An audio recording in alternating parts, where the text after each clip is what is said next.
Comme tous les mardis, tôt le matin, Emmanuel Lis se prépare à accueillir un très gros navire. Son métier, pilote.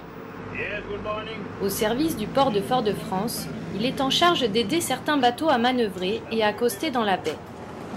Au total, la Martinique compte 2 pilotes portuaires. Morning, Captain. Good morning, pilot. Welcome on board. Thank you. Dès qu'un bateau arrive, il s'agit pour eux de rejoindre le navire et de monter à bord afin de prendre la commande des opérations. Et capitaine de Fort-de-France, capitaine de Fort-de-France, pilote keep le stream, là on a embouqué le chenal. Selon les besoins de la capitainerie, le pilotage est tenu d'assister les navires 24 heures sur 24, tous les jours de l'année.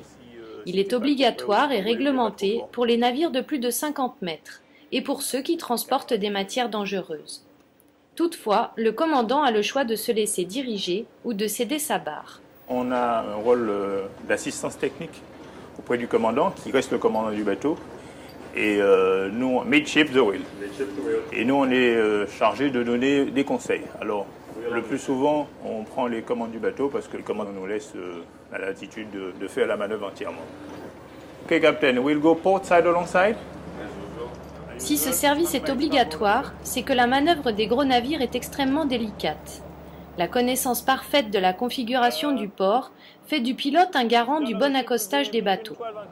À l'aide de la pilotine et des 4 lamaneurs présents sur le quai, il peut mener la première partie de sa mission, amarrer ce géant au port dans des conditions parfaites de sécurité. Nous avons ce qu'on appelle le devant de signalement. Nous sommes les premiers à monter à bord. Et donc nous devons signaler toute anomalie pouvant exister à bord, aussi bien concernant les capacités manœuvrières du bateau que l'état général du bateau, parce qu'effectivement cela peut même entraîner la mise en quarantaine du bateau si nous estimons que c'est important et donc on doit le signaler à la capitainerie. En Martinique, 98% des échanges extérieurs passent par le port. À Fort-de-France, en 2010, sur la totalité des escales, les navires de commerce représentent plus de la moitié du trafic. Plus de 3 millions de tonnes de marchandises entrent ou sortent du territoire chaque année, d'où l'importance de la réglementation et des contrôles. C'est dans ce contexte qu'intervient alors un deuxième personnage clé, l'inspecteur de la sécurité des navires. En France, il existe 15 centres de sécurité des navires. Mis en place en 1979, ces services spécialisés fonctionnent selon un accord appelé Mémorandum de Paris.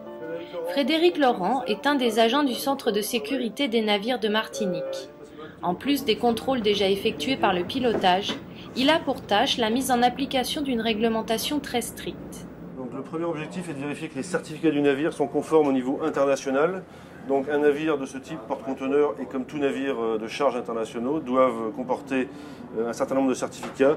Donc l'idée est de vérifier que ce navire dispose bien de tous ces certificats, visés soit par son pavillon, soit par une société de classification reconnue par son pavillon.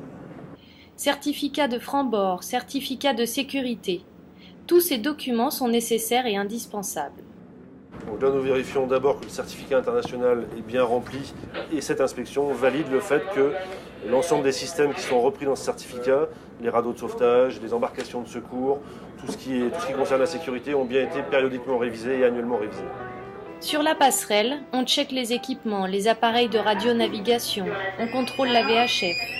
Et puis aussi, il y a le registre des hydrocarbures qui fournit les données indispensables en cas de fuite et qui permettra de déterminer son aspect accidentel ou intentionnel. Après avoir épluché toute une série de documents, la visite se poursuit en salle des machines. Tout est passé au crible, rien n'est laissé au hasard. Pourquoi tout ça? Pour assurer un niveau minimum de sécurité sur les navires qui accostent les ports martiniquais et caribéens en général. Ça fait partie d'une réglementation internationale qui permet à chaque État d'inspecter les navires venant d'un autre État dans ces ports afin de garantir un minimum de standards de sécurité sur ces navires. Ça ne se passe pas toujours aussi bien que ça a pu se passer sur ce navire. On a quelques navires qui sont encore sous normes et c'est justement l'idée de ces inspections, c'est de pouvoir soit permettre aux armateurs qui exploitent encore ces navires sous normes de les mettre aux normes, soit carrément interdire à ces navires de naviguer pour éviter des catastrophes maritimes telles qu'il y a pu se passer récemment, par exemple sur la Volga, en Russie, avec de nombreux morts. Chaque année, ce sont seulement entre 10 et 20 navires qui passent entre les mains des inspecteurs de la sécurité, soit un peu moins de 10% du trafic.